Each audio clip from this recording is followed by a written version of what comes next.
Sports Orbit. We make the world go round.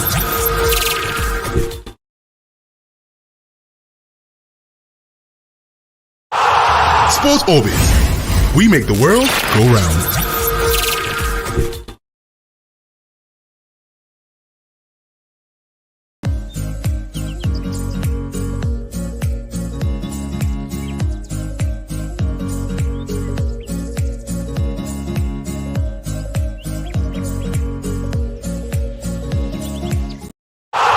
Sports Orbit. We make the world go round.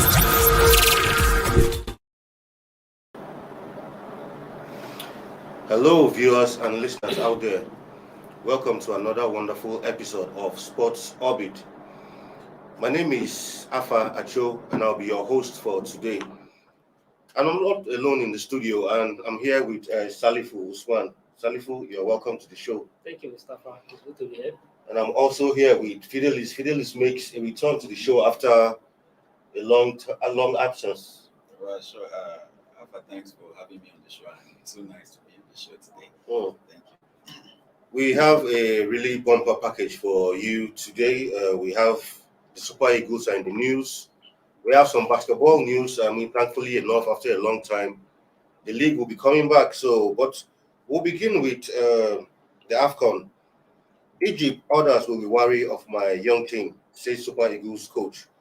Salifu, the Super Eagles coach has come to say that every team in our group who's been grouped with us in the AFCON should be scared of the Super Eagles going into next year's AFCON because of the kind of talent we have playing for us in different parts of Europe.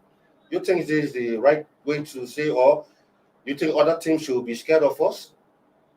Yeah, ideally, if you look at individually, we have the talents individually, just as the coach says, that all his players, the person of Peter Oseme, the Hernandez Shaws, Wilfred Didis, and the host of others were doing very well in their respective clubs in Europe. Absolutely. At the same time, as the season also kickstarted, some of them have also kickstarted the season very well. And what really matters is not about saying that the other teams are worried about your players, but about you. What our consign is even getting it's not even a team because we have the team already. But all we are expecting is that it's not about coming out to post, but ticker the team and ensure you give us a perfect team. Yeah, just even him also, I'm sure he's also worried about the Egyptian team. Definitely, he's also worried about the Egyptian team. But it's not about coming out to boast. But what are you putting in place? Ensure that you have a proper preparation and blend the team together. It's all individually, just for sure, we have individual talent. But what we need now is to bring them together and blend them the team together properly and ensure that we have a successful campaign at the Cameroon next year. It's not about coming out to post that the other team are worried about it. Because you two don't even know what the other teams are already planning. Exactly. Fidelis, what's your take on this? Every coach has to be boastful of his players at some point. But even at that, you shouldn't be overconfident. All right? This is a real competition. A real competition, not a friendly match or just any game. It's a real competition. Because even while you are drawing your strategies, other teams they are as well drawing their strategies. Okay, so everybody is coming in for a win. But if not for some certain things, the name Nigeria Super Eagles alone is a name that every African team is supposed to be scared of at this time. If not for maybe at some point one or two things went wrong, we've not been able to get our strong forward again. But I just hope even while he's boasting, he will be able to bring up a good strategy that can bring out the best in the team, because Nigeria, we all know we have quality players. We have quality players who can deliver. They've been delivering even in their individual clubs. They've been delivering. So we hope they will also deliver at the national stage. So as a coach, let him play his part very well. But boasting, I think it's one of the ways to boost the confidence of the players. So it's not really a bad one from him. Right, the Super Eagles. Oh, you wanted to add something? Yes, it's not about him telling us that he has a good team, that is others will go about him. good as it may, we are going to see his youthful team next month. The All Africa World Cup qualifier is kicking up next month. Absolutely. And then he have a match against the loser of Liberia So next it would month, be a and also good have way his, to test this also, players he also have a before match against the Cape Verde. competition. So Exactly. he's come and prove first to us how his youthful team and his technical process, his youthful team, and others report about his youthful team. It's not about speaking outside. He should come up to the pitch and show us next month how strong his youthful team that he's talking about is and ready for the AFCON. Well, the Super Eagles will open their campaign against Egypt at the Romde Ajia Stadium in Garoua, Cameroon on January 11th, 2021. We are moving away from the Super Eagles. We'll go to the Super Falcons and talking about the Aisha Buhari Cup. Falcons avoid South Africa, Ghana, and to face Morocco and Mali in Group A of the maiden Aisha Buhari Invitational Women's Football Tournament slated for Lagos from September 13th to 21. The draw ceremony for the week-long event held on Wednesday, and Ghana, South Africa, and Cameroon look together in Group B, tag group of death. So, I mean, yesterday we talked about Super Eagles avoiding some big guns in the AFCON, and here in the Aisha Buhari Invitational, looks like the Super Falcons too has avoided South Africa and Ghana, but they still have Morocco and Mali in their group. Based on Super Falcon pedigree in African football, Morocco's, Mali's cannot be matched to Super Falcon. But we didn't make it to the Olympics. We didn't make it to the Olympics, but you know what has happened that we didn't make it to the Olympics is not by we don't have the player. I think it has to do with there's some level of misconceptions and some lack of management, lack of trust. So do you think all those things have been resolved? Yes, because there was something that happened at that time that some of the key players of the Super Falcon were left out of the team. For instance, people like Opara Noses and the like of many people because they have an issue where people are some officials of the NFF were not happy how Opara Noses when they won AFCON in the Cameroon. Because of their bonus were not paid, how they protest, and he was the captain of the team. Some people were not happy with him. Some officials of the NFL were not happy how he galvanized and mobilized some of his colleagues to protest for their bonus. And that led to him and some of the other players, some of the other key players were left out of the team completely. So that was how Aziz Alusola was made the captain. And even the show it make it difficult for the team to qualify. That's why the team could not qualify. Not that we don't have a player that could have qualified for the Olympics. Not that the team was not good enough. The team was not good, but there was a misconception within the team. But good as it be, Paranose is back into the team, and some of the all those key players that were left out of the team are also back to that. And at the same time, we have new faces of the New York players who are also in the team now. And now the new coach, the American man, is doing perfectly well since he took over as a Super Falcon. So as it is now, we have his Super Falcon. Be the name they have in African football, they have a strong team, and at the same time avoiding having Morocco's and Mali. I know Morocco and Mali cannot be stand. Even though in football there's no pushover anymore, everybody's gradually avoiding South Africa. When you're talking about African football, in terms of women football, you have to measure when you mention Nigeria's, mention South Africa's, mention Cameroon and Ghana. They are all already coming up trying to challenge the players. But and even yesterday when I said that draw, I was a big somehow. I said, does it mean it was a conspiracy? Did it happen that all of a sudden the group, all the Cameroon, Ghana, and all the same group, Nigeria. Group of that, exactly. But good for at the same time, good for Super Falcons, and definitely they're going to meet either or any of those two in the semi-final. And the Aisha Buhari competition is gradually getting a grammars and pedigree of that is how such a tournament. Fidelis, do you share Salifu's sentiments? You think Super Falcons will, have an easy ride in this group? Well, Super Falcons are known to be a very good side, talking about female football in Africa, right? And also, aside being a very good national, aside being a very good team,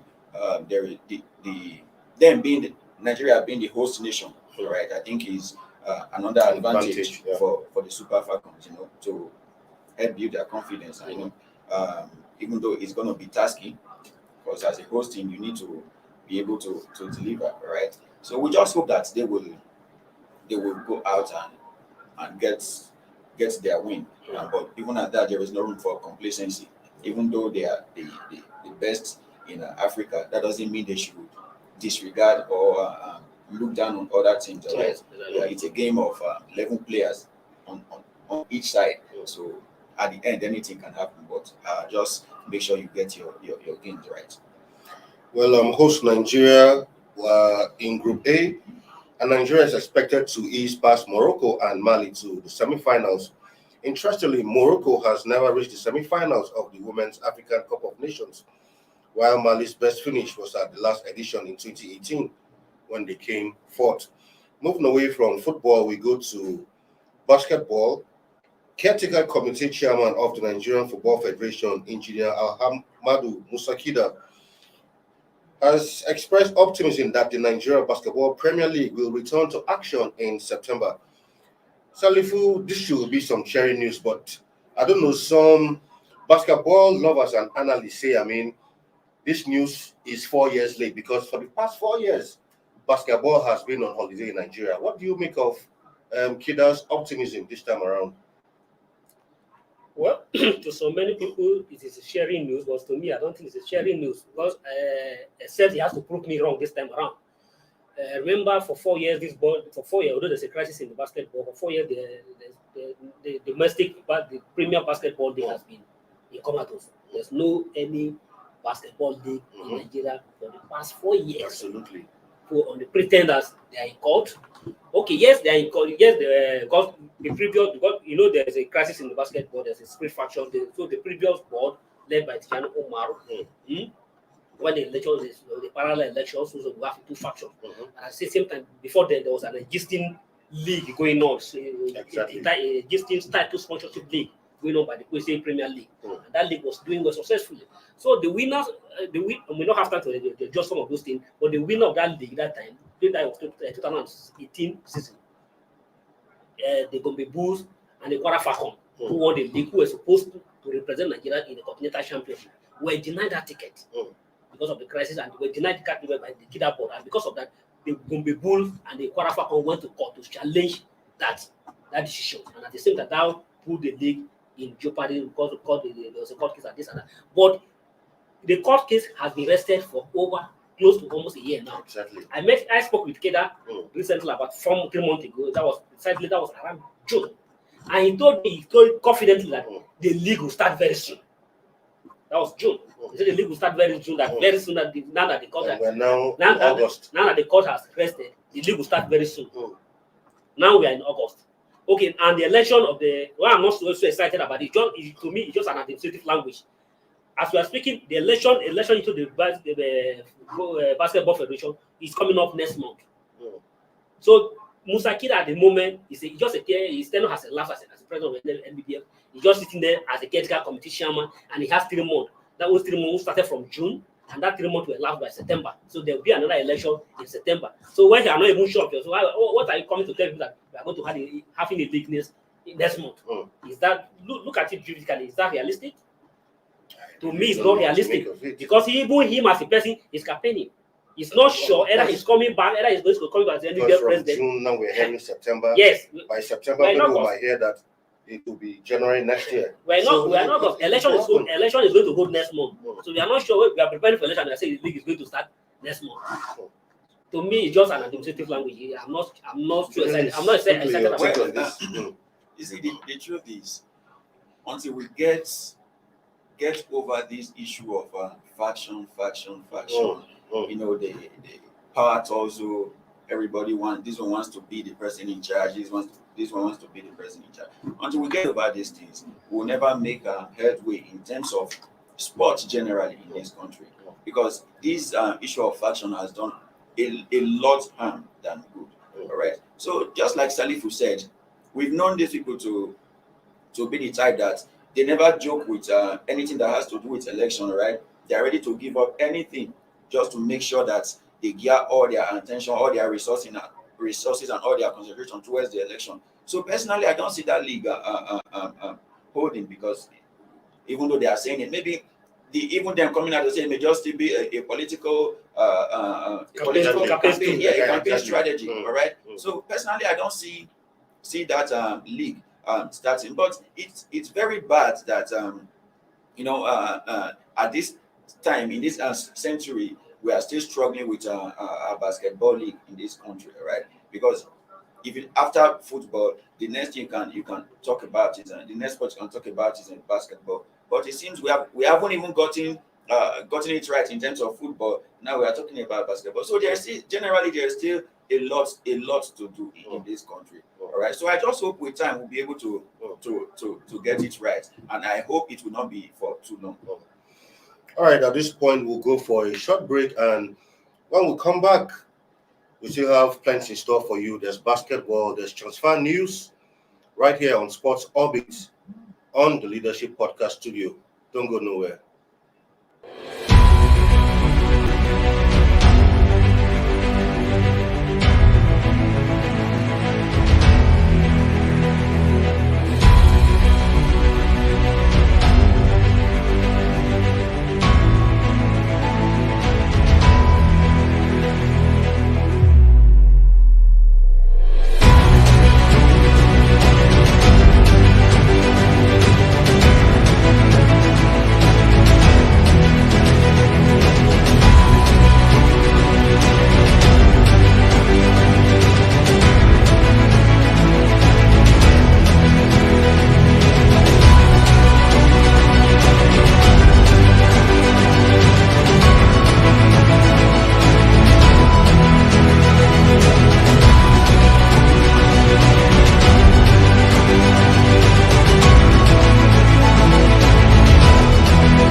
Sports Orbit.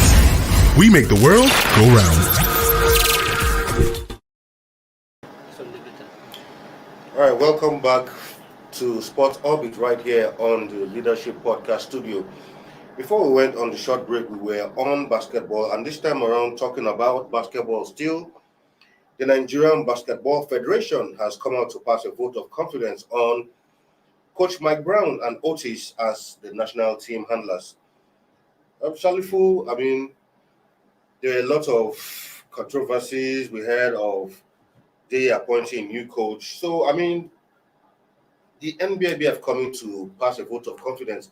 You know, like a lot of times we say in sports, when a federation comes to pass a vote of confidence, most times it means there's trouble somewhere. So, I mean, what do you make of this? Yeah, it is good to pass a vote of confidence, but me personally, I believe my brand, Otis, especially they have done well at basketball. Not minding what happened at the Olympic. So it was unfortunate that they could not win any single match in the Olympic.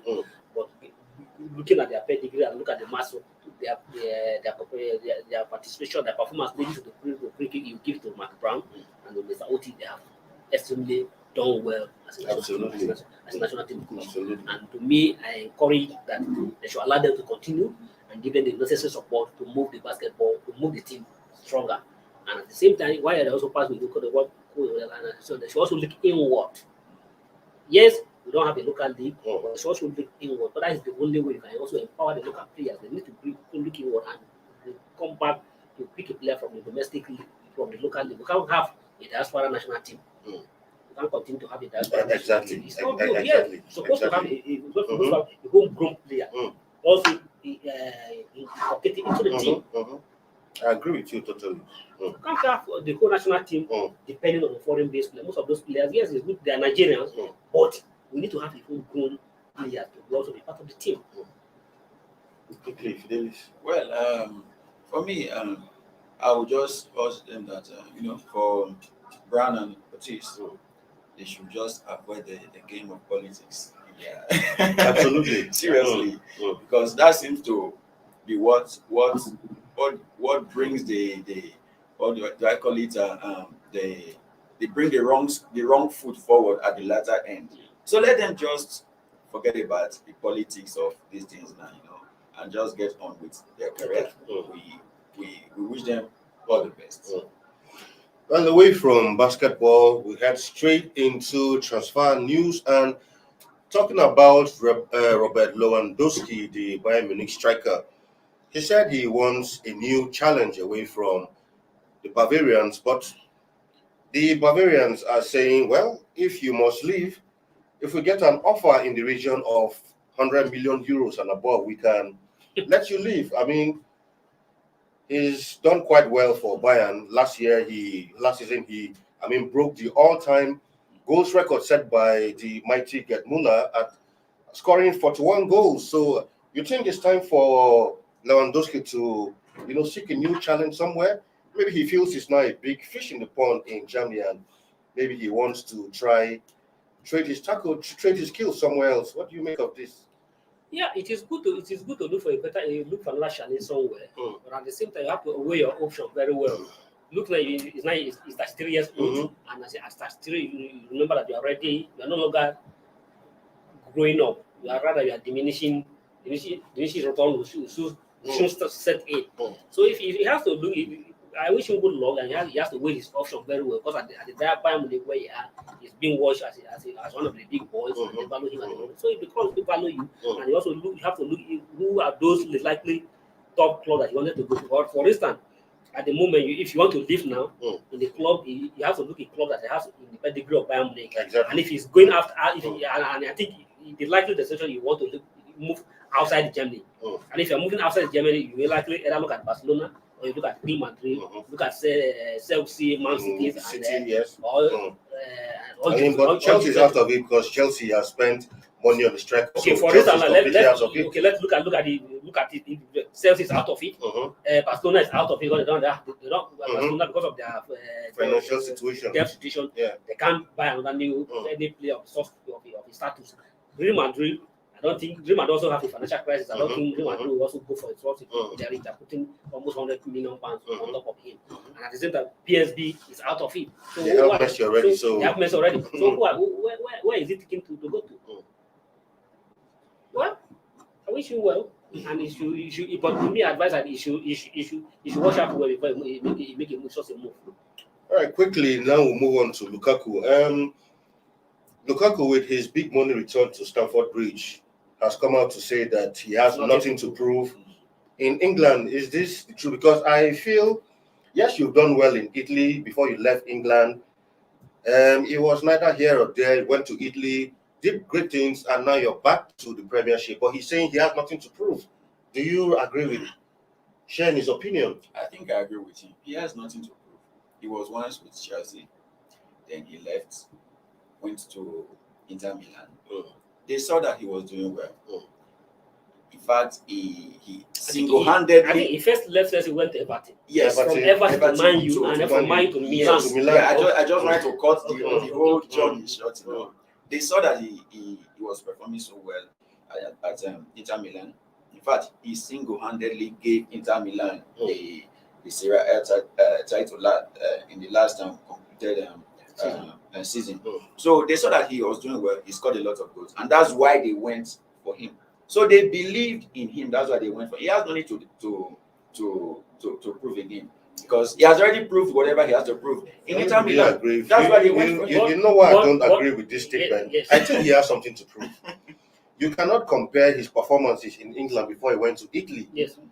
You know how the English press is. If he comes back and does replicate that kind of form at Inter, I'm sure he'll be crucified.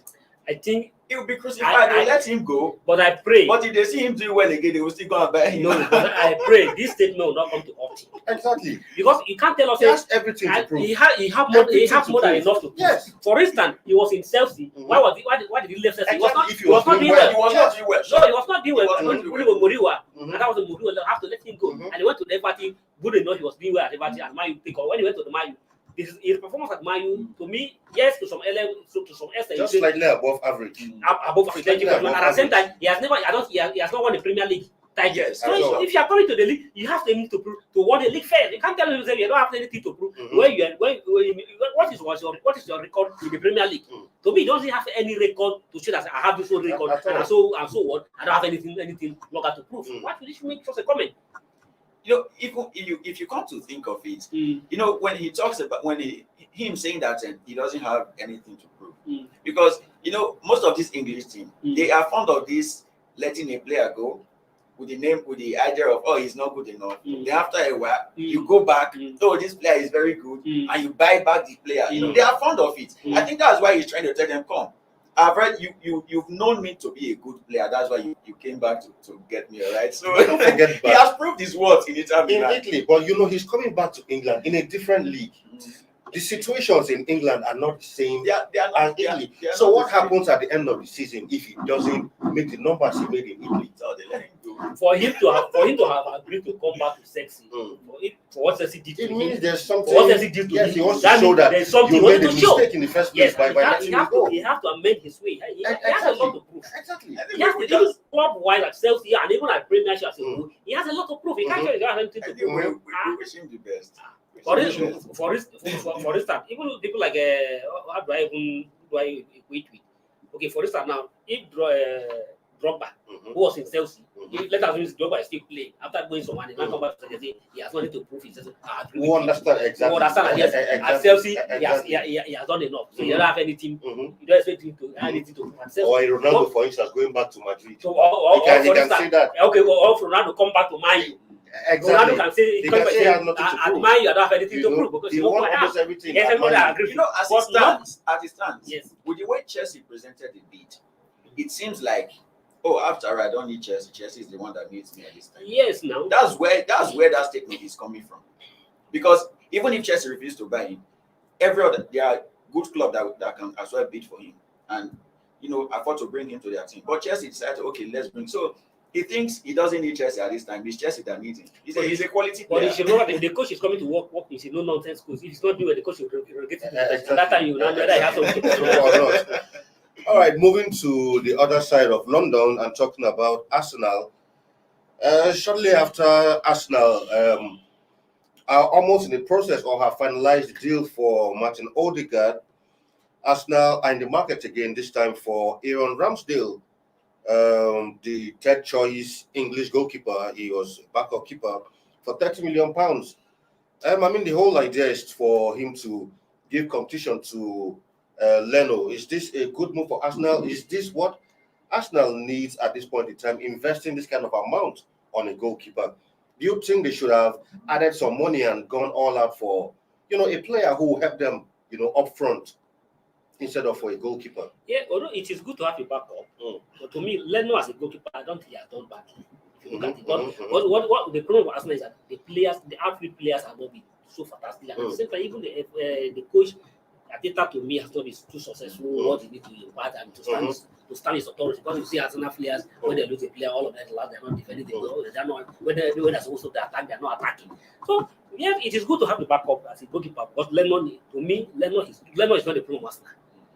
The problem of Arsenal is to have a commander, have a team leader. Arsenal is lacking that leadership in the team. All right. So I think it's all just a means of boosting the team, because if Arsenal has not won the Champions League, if they've not won the league, I don't see Ramsdale coming there to hand them the Champions League or giving them the English Premier League. So it's just a way to add more hands to the team. And like Salifu said, the problem of Arsenal seems to be so large that one can't really tell where the problem is coming from. But it's all encompassing. All right, it's all encompassing from defense, midfield, administrative, from all angles the problem seems to be coming. So adding Ramsdale, well, I don't see that changing anything for Arsenal at this time. All right, Fidelis doesn't see anything changing for Arsenal at this time. Well, for now, this is where we. Okay, quickly, before we go, news just reaching us says 4 home-based players make the Tigers 2021 Afro Basket Final squad. No fewer than 4 home-based players were listed by the Tigers head coach Mike Brown in his final 12-man squad for the 2021 FIBA Afro Basketball holding in Kigali. Good one, you must say, like we talked about it. I think just it's like I see was listening to what you were just saying. Yes, it is, to me I'm excited about this. Yes, even though those players don't want to play, let them, even though they don't go to play, let them follow the team and understand the team. It is good. Let us start from there. Hey, you can't have a complete team that is made up of diaspora players. You should have to let the home-based players who are Nigerian, top-bred Nigerian, to be part of the team. It's a good development.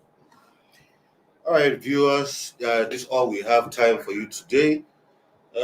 Before we go, we want to thank our sponsors and Nimasa for being one of our supporters on this show, and I would also like to thank Salifu for being here with me today. Yeah, it is a great day. And Fidelis, nice for you to have you here again after quite a while. Nice talking sports with you today. Well, this year we draw the curtain for today. My name is Afa Acho, your host for today, and until we come your way tomorrow again with another wonderful and exciting episode of Sports Orbit, this is where I say bye-bye.